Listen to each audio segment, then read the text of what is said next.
दोनों टांगें घायल थी, हिप बोन टूट चुकी थी, होंठ फट चुके थे, मुंह से भी खून आ रहा था, पूरे चेहरे पे चोट थी, गर्दन की हड्डी टूट चुकी थी, दोनों हाथों की उंगलियों के नाखून भी जख्मी थे, पेट पर चोट थी, प्राइवेट पार्ट से भी खून निकल रहा था।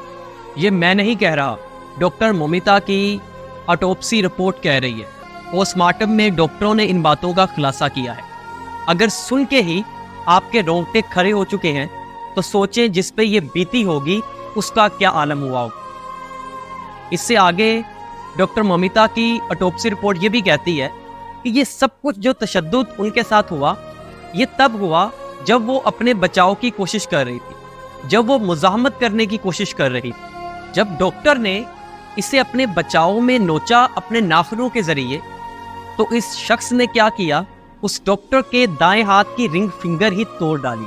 इसके बाद डॉक्टर इन जख्मों की जद में बेहोश हो जाती है, लेकिन रेप जारी रहता है, जिसके बायस उसके प्राइवेट पार्ट से ब्लीडिंग स्टार्ट हो जाती है। उसके पैरों को इस हद तक स्ट्रेच किया जाता है कि उसकी हिप बोन टूट जाती है, और यही वजह थी कि डॉक्टर मोमिता की वजाइना से इतनी ब्लीडिंग हुई। लेकिन इस सारे केस का जो मेन अक्यूज है संजय रॉय, जिसके बारे में आगे मैं आपको डिटेल से बताऊंगा, उसको हवस के आलम में ये पता ही नहीं चला कि कब उसका हाथ डॉक्टर के मुंह से हट के उसकी गर्दन पे आ गया और डॉक्टर की गला घुटने की वजह से डेथ हो गई। ये तो थी डॉक्टर मोमिता की ऑटोप्सी रिपोर्ट। अब चलते हैं मेन अक्यूज की तरफ, जिसको पुलिस ने अपनी हिरासत में लिया, संजय रॉय, जिसको इस वक्त आप अपनी स्क्रीन पे भी देख रहे होंगे। इस शख्स के बारे में थोड़ी डिटेल में आपको देता हूँ और इसने पुलिस को क्या बयान दिया ये भी बताता हूँ। संजय रॉय रज़ाकाराना तौर पे एक वॉलंटियर के तौर पे जो पुलिस है उसमें भर्ती था।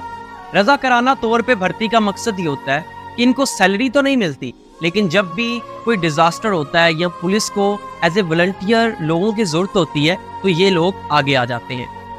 इससे क्या हुआ कि ये जो संजय रॉय था, इसका पुलिस में एक खास कनेक्शन हो गया। पुलिस में कनेक्शन के साथ साथ इसने आरजे मेडिकल कॉलेज जो था उसमें भी अपने लिंक स्ट्रॉन्ग कर लिए थे। सीसीटीवी फुटेज देखने से पता लगा कि संजय रॉय पहले हॉस्पिटल आता है, हॉस्पिटल के बाहर जाके शराब पीता है, शराब के बाद कुछ पॉर्न वीडियोस देखता है और उसके बाद उस सेमिनार हॉल की तरफ जाता है जहां पे डॉक्टर 36 घंटे की ड्यूटी सरंजाम देने के बाद रेस्ट करने के लिए, आराम करने के लिए गई थी। संजय रॉय की हिस्ट्री में एक और बात शामिल है, इसने पहले 3 शादियां की तो तीनों बीवियों ने इससे तलाक ले ली। इसकी जो चौथी बीवी थी उसको कैंसर था और कैंसर से उसकी मौत हो गई। इसके बारे में जितने भी इसके आस पड़ोस के लोग हैं उनका कहना है कि ये एक वुमेनाइजर है, यानी कि लड़कियों का शौकीन इंसान है। लेकिन अब यहाँ पे जो बात मैं बताने जा रहा हूँ उसको अपना दिल थाम के सुनिएगा।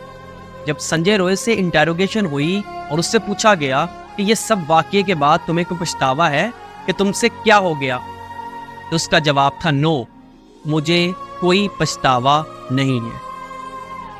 मेरी दरख्वास्त है, मेरी अपील है कि इस जैसे हैवान को ऐसी मौत दी जाए कि जो भी इस जैसा घिनौना काम करने का सोचे भी तो उसकी रूह कांप जाए।